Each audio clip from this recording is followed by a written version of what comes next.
Et il est l'heure sur Europe 1 de retrouver l'édito d'Alexandre Devecchio. Bonjour Alexandre. Bonjour Alexis. Journaliste au Figaro Magazine. Et ce matin, Alexandre, en ce dimanche de Pâques, vous avez voulu revenir sur les propos de Laurent Nunez sur l'islam et notamment sur le voilement des fillettes. Il y a quelques semaines à la Grande Mosquée de Paris, le ministre de l'Intérieur s'était déclaré opposé à l'interdiction du voilement pour les fillettes. Je ne serai pas celui qui ira expliquer à des enfants qu'en portant le voile, elles menacent le vivre ensemble républicain. Oui Alexis, un ministre de l'Intérieur ne devrait pas dire ça. En particulier quand il se définit comme laïque, progressiste et humaniste. Car comment ne pas voir dans le voilement de fillettes, pas encore pubère, un terrible archaïsme, une manière de sexualiser le corps des enfants, ainsi qu'une odieuse instrumentalisation islamiste dès le plus jeune âge. Il faut le rappeler encore et toujours, le voile n'est pas un symbole religieux anodin. C'est un signe de soumission de la femme et un drapeau identitaire pour les islamistes qui, lorsqu'ils veulent conquérir une société, commence toujours par imposer le voilement.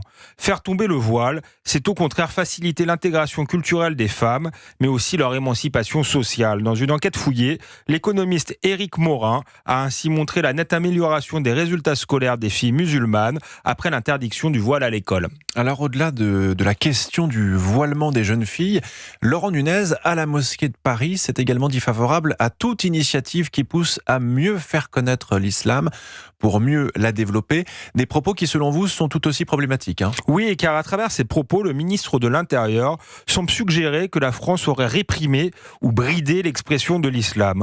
En vérité, comme le montre très bien le journaliste à la Croix, Arnaud Bévilacqua, dans son excellente chronique Les Cités de Dieu, l'islam s'est au contraire développé en France de manière spectaculaire ces dernières décennies.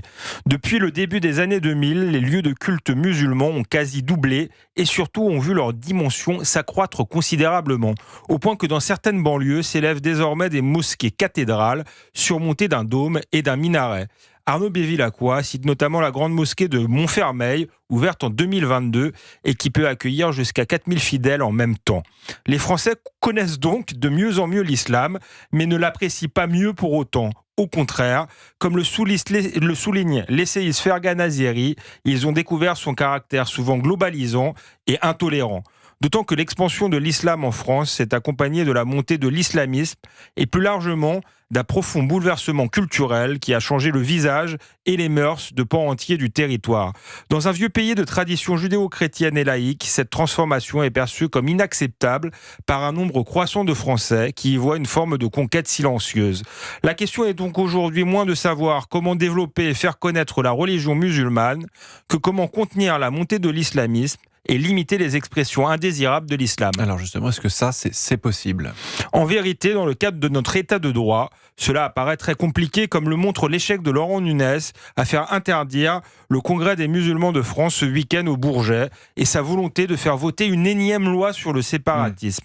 La seule manière d'enrayer l'islamisation de la France est de renouer d'une part avec une politique d'assimilation assumée et d'autre part de limiter de manière drastique l'immigration des pays musulmans. Tout le reste n'est que communication. Bon, il fait un peu dur en même temps, Laurent Nunez. C'est totalement.